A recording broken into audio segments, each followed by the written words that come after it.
हमारा ब्रह्मांड खतरों से भरा हुआ है। फिलहाल आपको अपने आसपास ऐसी कोई चीज नहीं दिख रही होगी जो आपकी जान ले सकती है, लेकिन यहाँ पर ना जाने कब क्या हो जाए और पलक झपकते ही सब कुछ तबाह हो जाए। यूनिवर्स के बारे में हम काफी ज्यादा नॉलेज को जुटा रहे हैं, लेकिन फिर भी हम अगले ही पल घटने वाले घटना को ना तो भांप सकते हैं और ना ही रोक सकते हैं। भगवान ना करे, लेकिन अगर कल के दिन हमारी धरती पर कोई परेशानी आ जाती है और हमें इसे छोड़कर किसी दूसरे ग्रह पर जाना पड़ता है, तो हमारे लिए पॉसिबल ऑप्शंस क्या है? अगर बात करें हमारे सोलर सिस्टम में लाइफ की पॉसिबिलिटीज की, तो इस पर मैं आपके लिए एक सेपरेट वीडियो ला चुका हूँ। लेकिन क्या सोलर सिस्टम के बाहर हमें कई लाइफ की पॉसिबिलिटीज मिली है?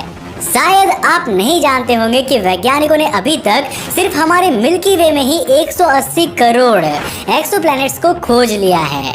इनमें से कम 30 ऐसे एक्सोप्लैनेट्स हैं जो अपने सूरज के हैबिटेबल जोन में स्थित है और यहाँ पर धरती जैसे कंडीशंस होने का अनुमान है। मतलब अगर कल के दिन हम किसी दूसरे प्लैनेट पर जाने और वहाँ पर रहने की टेक्नोलॉजी को विकसित कर लेते हैं, तो हम इन ग्रहों को अपना फ्यूचर होम्स बना सकते हैं। आज के इस वीडियो में मैं आपको सोलर सिस्टम के बाहर मौजूद कुछ ऐसे ही प्लैनेट्स की सैर कराने वाला हूँ जहाँ पर लाइफ की पॉसिबिलिटीज हो सकती है। करते हैं आज के इस नए एपिसोड को।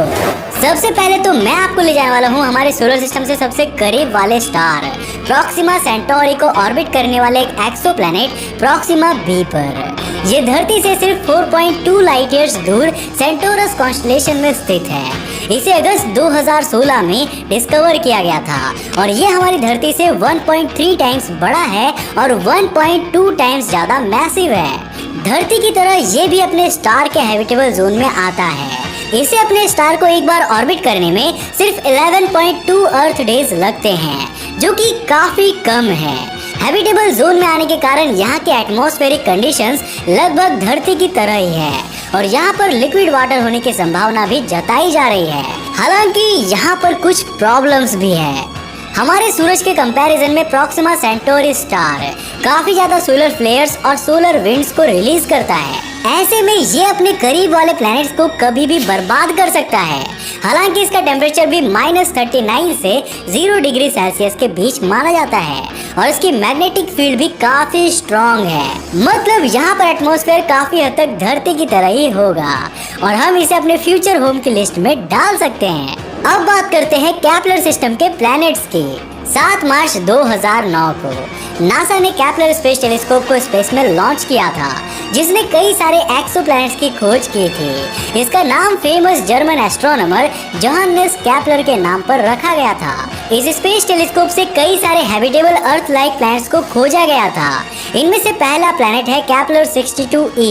ये धरती से 1200 लाइट ईयर्स दूर लायरा कॉन्स्टेलेशन में स्थित स्टार कैप्लर 62 को ऑर्बिट कर रहा है। ये धरती से 1.6 टाइम्स ज्यादा रेडियस का है और 4.5 टाइम्स ज्यादा मैसिव है। इसका एवरेज टेम्परेचर -3 डिग्री सेल्सियस है और ये करीब 700 करोड़ साल पुराना है। वैज्ञानिक ऐसा मानते हैं कि यहाँ पर जमीन भी है और काफी ज्यादा ओशंस भी है। यही नहीं, ये प्लैनेट डेंस क्लाउड से घिरा हुआ है। मतलब यहाँ पर ठीक ठाक एटमॉस्फेयर भी एग्जिस्ट करता है। हालांकि इसके इतने बड़े शेप को देखते हुए कई सारे वैज्ञानिक ऐसा मानते हैं कि हो सकता है कि हमारे सारे अंदाजे गलत हो और ये महज एक नेपच्यून की तरह गैसियस प्लैनेट हो। बट मोस्टली वैज्ञानिक तो इसे हैबिटेबल प्लैनेट ही मानते हैं। कैप्लर 62e के बस थोड़े से ही आगे चले तो हमें मिलता है कैप्लर 62f। ये भी कैप्लर 62 स्टार को ही ऑर्बिट करता है। इसकी रेडियस धरती के कंपैरिजन में 1.4 टाइम्स ज्यादा है और मास 2.8 टाइम्स ज्यादा है। इसके बारे में भी दो संभावनाएं जताई जाती हैं।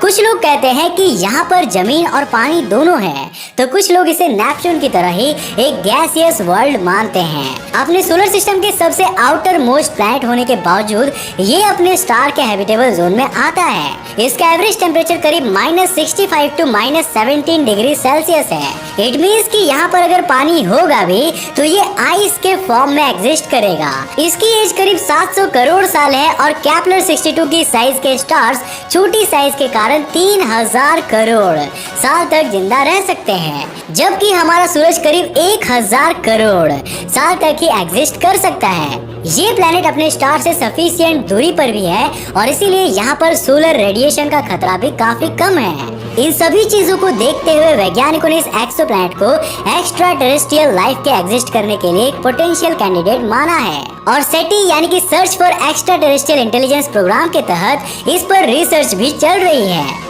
अब मैं आपको ले जाने वाला हूँ धरती से 582 लाइट ईयर्स दूर सिग्नस कॉन्स्टेलेशन में स्थित रेड ड्वार्फ स्टार केपलर 186 को ऑर्बिट करते एक एक्सोप्लैनेट केपलर 186b पर। इसकी रेडियस धरती के कंपैरिजन में सिर्फ 10% ज्यादा है और मास 1.4 टाइम्स ही ज्यादा है। इतने ज्यादा सिमिलर शेप और मास के कारण इसे धरती का कजन भी कहते हैं। ऑब्वियसली ये अपने सूरज के हैबिटेबल जोन में स्थित है और इसीलिए ये इस लिस्ट का हिस्सा भी है। इसका टेम्परेचर -85 डिग्री सेल्सियस से 0 डिग्री सेल्सियस के बीच का माना जाता है और इसीलिए इस पर लाइफ की पॉसिबिलिटी भी हो सकती है। लेकिन हमें इसके बारे में एक और बात भी जान लेनी चाहिए कि हमें इसके एटमॉस्फेयर के बारे में ज्यादा इंफॉर्मेशन नहीं है। वैज्ञानिक ये समझ नहीं पाए हैं कि ये पूरी तरह से रॉकी प्लैनेट है या फिर ये गैसियस प्लैनेट भी हो सकता है। हालांकि वैज्ञानिकों ने इसके चारों ओर घने बादल देखे हैं और इसके कारण इसके रॉकी होने के चांसेस काफी ज्यादा हैं। कुछ स्टडीज से ये भी सामने आया है कि ये अपने स्टार के साथ टाइडली लॉक्ड है, पर फिलहाल तक इसके बारे में कंफर्मिटी के साथ कुछ भी कहा नहीं जा सकता। जून 2018 में आई एक रिपोर्ट में ये दावा किया गया था कि केपलर 186b पर क्लाइमेट बिल्कुल धरती की तरह हो सकता है और यहाँ पर सीजन्स भी चेंज होते होंगे। इट मीन्स कि ये हमारे फ्यूचर होम के लिए एक पॉसिबल कैंडिडेट हो सकता है। जून 2017 में केपलर स्पेस टेलीस्कोप से एक और एक्सोप्लैनेट को खोजा गया था। इसका नाम KOI 7701.01 रखा गया है। इसकी साइज धरती के कंपैरिजन में 1.3 टाइम्स ज्यादा है और इसकी अपने सूरज से डिस्टेंस भी लगभग धरती के बराबर ही है। यही कारण है कि इसे अपने स्टार से लगभग उतनी ही लाइट मिलती है जितनी कि हमें अपने स्टार से मिलती है और यहाँ पर लिक्विड फॉर्म में वाटर भी हो सकता है।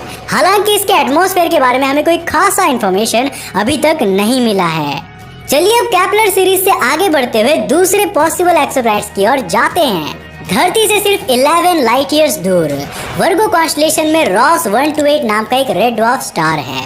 इस स्टार को ऑर्बिट करने वाला एक एक्सोप्लैनेट रॉस 128b इसके हैबिटेबल जोन में आता है। इसे 15 नवंबर 2017 को चिले की ला सिला ऑब्जर्वेटरी से डिस्कवर किया गया था। धरती के कंपैरिजन में ये 1.35 टाइम्स ज्यादा बड़ा और 1.28 टाइम्स ज्यादा मैसिव है। इंटरेस्टिंगली इसका टेम्परेचर -65 डिग्री से 21 डिग्री सेल्सियस के बीच में रहता है, जो धरती पर रहने वाले हम इंसानों के लिए काफी सही है। अगर बात करें इसके होस्ट स्टार रोस 128 की, तो ये हमारे सूरज से 5 गुना ज्यादा छोटा है और सिर्फ 17% लाइट को ही एमिट करता है। इसका टेम्परेचर सूरज के कंपैरिजन से सिर्फ 60% है, लेकिन ये सूरज से 2 गुना ज्यादा एज का है। ऑल इन ऑल ये हमारे सूरज की तरह ही काफी शांत और सीधा स्टार है। हमारे इस लिस्ट के दूसरे एक्सोप्लैनेट्स के कंपैरिजन में ये अपने हैबिटेबल जोन में पूरी तरह से नहीं आता है, लेकिन फिर भी इस एक्सोप्लैनेट का मास, टेम्परेचर और साइज इसे धरती जैसा बनाते हैं और यहाँ पर एटमॉस्फेयर होने के चांसेस भी जताए जाते हैं। इस कारण से ये भी हमारे लिए फ्यूचर होम का एक पॉसिबल कैंडिडेट बन जाता है। आखिर में बात करते हैं ग्लीज 581g की। ये धरती से सिर्फ 20 लाइट ईयर्स दूर लिब्रा कॉन्स्टेलेशन में स्थित रेड ड्वार्फ स्टार ग्लीज 581 को ऑर्बिट करता है। इसे जार्मिनास वर्ल्ड के नाम से भी जाना जाता है। हमारे इस लिस्ट के दूसरे एक्सोप्लैनेट्स के विपरीत इस एक्सोप्लैनेट के होने या ना होने पर भी सवाल उठाया जाता है। इसे साल 2010 में हवाई के केक ऑब्जर्वेटरी के एस्ट्रोनॉमर स्टीवन स्कॉट वोट ने डिस्कवर किया था, लेकिन इसके कुछ साल बाद यूरोपियन साउदर्न ऑब्जर्वेटरी की एक टीम ने इसके एग्जिस्टेंस को नकार दिया।